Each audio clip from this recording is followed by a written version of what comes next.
அன்பான டிபிஎம் சபை விசுவாசிகளுக்கும் ஊழியர்களுக்கும் ஒரு எச்சரிப்பின் கடிதம். சர்வ வல்லமையுள்ள தேவனுடைய நாமத்தினாலே அன்பின் எச்சரிப்புடன் எழுதப்படும் கடிதம். ஆரம்ப நாட்களில் நாங்கள் ஆண்டவரைத் தவிர வேறு யாரையும் நோக்கி பார்க்க மாட்டோம், உலகத்தோடு ஐக்கியப்பட மாட்டோம், மனுஷரின் உதவியை நாட மாட்டோம், நாங்கள் வேறுபாட்டின் ஜீவியம் செய்கிறோம் என்று சொல்லி தனித்துவமாய் தங்களை பிரித்தெடுத்துக் கொண்ட டிபிஎம் ஊழியர்களும் சபையும் இன்று FCRA சட்டம் நிறைவேறும் என்ற அச்சத்தின் நிமித்தம் தங்களின் ஆதி நிலைப்பாட்டை முற்றிலுமாக மாற்றிக் கொண்டிருப்பதை பார்க்கும்போது மிகுந்த வேதனையும் வருத்தமும் உண்டாகிறது. பழைய ஏற்பாட்டு சரித்திரமும் இன்றைய யதார்த்தமும்.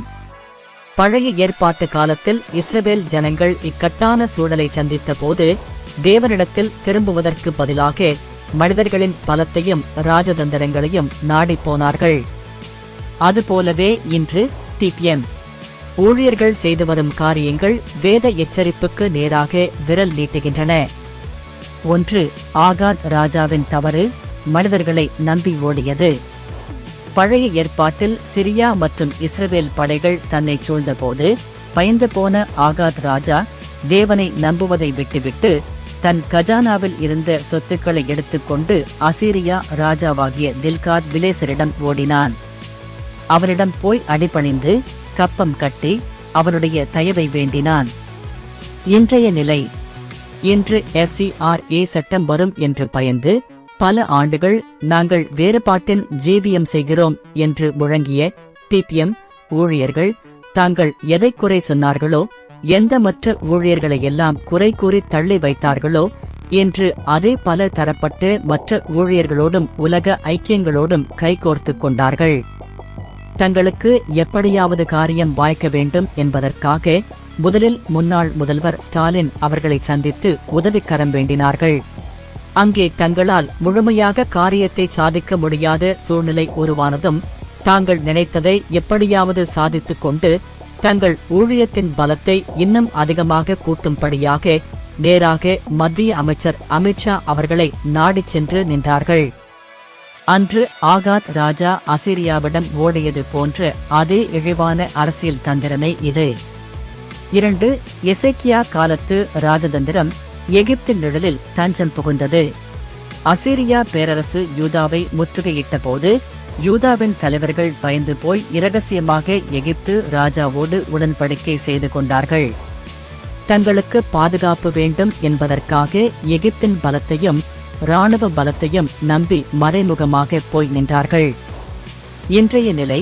இன்று டிபிஎம் ஊழியர்கள் எங்கள் டிபிஎம் சபை இயங்க வேண்டும், வெளிநாட்டு நிதி உதவிகள் தடைபடக்கூடாது என்பதற்காக உலகத்தின் பலத்தையும் அரசியல் அதிகாரத்தையும் தேடி ஓடுகிறீர்கள். மாநில அளவில் முன்னாள் முதல்வர் ஸ்டாலின் அவர்களை சந்தித்துவிட்டு அங்கே முழுமையான பலன் கிடைக்காததால் உடனடியாக மத்திய அரசு தலைவரான அமித்ஷா அவர்களை நாடிச் சென்று நிற்பது அன்று இஸ்ரவேல் ஜனங்கள் எகிப்தின் நிழலில் தஞ்சம் புகுந்தது போல தேவனுடைய பாதுகாப்பை மறந்துவிட்டு அரசியல் அதிகாரங்களின் கதவுகளை தட்டி வேஷம் மாறிப் போவதற்கு சமம். மனம் திரும்புதலுக்கு ஏதுவான எச்சரிப்பு. கர்த்தர் சொல்லுகிறது என்னவென்றால், புரட்சியுள்ள பிள்ளைகளுக்கு ஐயோ, அவர்கள் என் ஆவியினால் அல்ல, யோசனையின்படி நடந்து என் சம்மதமின்றி உடன்படிக்கை பண்ணி பாவத்தின் மேல் பாவம் கூட்டுகிறார்கள். அவர்கள் பார்வோனின் பலத்தினால் தங்களை பலப்படுத்திக் கொள்ளவும் எகிப்தின் நிழலில் தஞ்சம் புகவும் போகிறார்கள். பார்வோனின் பலம் உங்களுக்கு வெட்கமாகவும் எகிப்தின் நிழலில் தஞ்சம் புகுவது உங்களுக்கு அவமானமாகவும் முடியும்.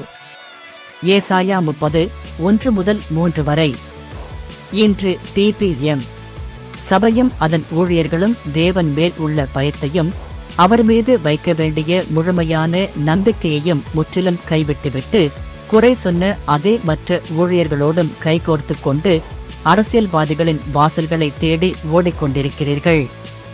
முன்னாள் முதல்வரை சந்திப்பதும் அமித்ஷா அவர்களை நாடிச் சென்று தங்கள் ஊழிய பலத்தை கூட்ட முயல்வதும் மனிதர்களின் பார்வைக்கு புத்திசாலித்தனமாக தோன்றலாம். ஆனால் இது தேவனுடைய சமூகத்தில் மாபெரும் குற்றமாகும். கடைசி எச்சரிப்பு. டிபிஎம் ஊழியர்களே, தேவனுடைய இந்த எச்சரிப்பின் சத்தத்தை நீங்கள் இப்போது செவி கொடுத்து கேட்கவில்லை என்றால், பழைய ஏற்பாட்டில் நடந்தது போல உங்களுக்கும் அதே பயங்கரமான முடிவுதான் வரும். ஆகாத் ராஜாவுக்கு என்ன ஆயிற்று? அவன் தேவனை விட்டுவிட்டு அசீரியா ராஜாவை நம்பி ஓடினான். ஆனால் அவன் நாடிய அதே அசீரியா ராஜா அவனுக்கு பாதுகாப்பாக இருக்கவில்லை. மாறாக அவனையே ஒடுக்கி அவனுக்கு பெரும் தொல்லையையும் பரிபூரண தோல்வியையுமே கொண்டு வந்தான். 2 நாளாகமம் 28:20-21. எகிப்தை நம்பி வேஷம் மாறிப் போனவர்களின் நிலை என்னவாயிற்று? இஸ்ரவேலர்கள் எகிப்தின் நிழலில் தஞ்சம் புகுந்தபோது தேவன் தன் உக்கிரமான கோபாக்கினையை அவர்கள் மீது ஊற்றினார். அவர்கள் நம்பிய எகிப்தின் பலமும் வெட்கமாகவும் அவமானமாகவும் முடிந்தது. தேவனுடைய இரட்சிப்பு அவர்களை விட்டு விலகிப் போனது.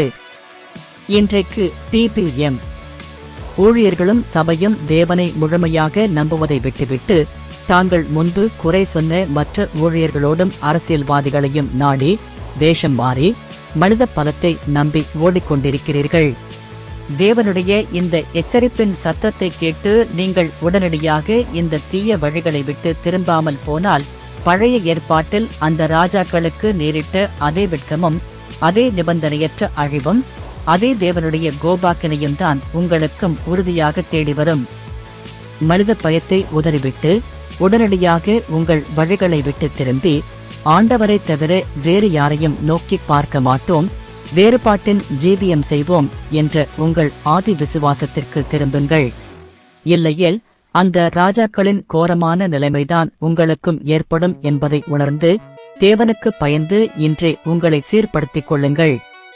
டிபிஎம் சபையில் அந்த ஆதி அன்பை எதிர்பார்க்கும் ஒரு ஆடு.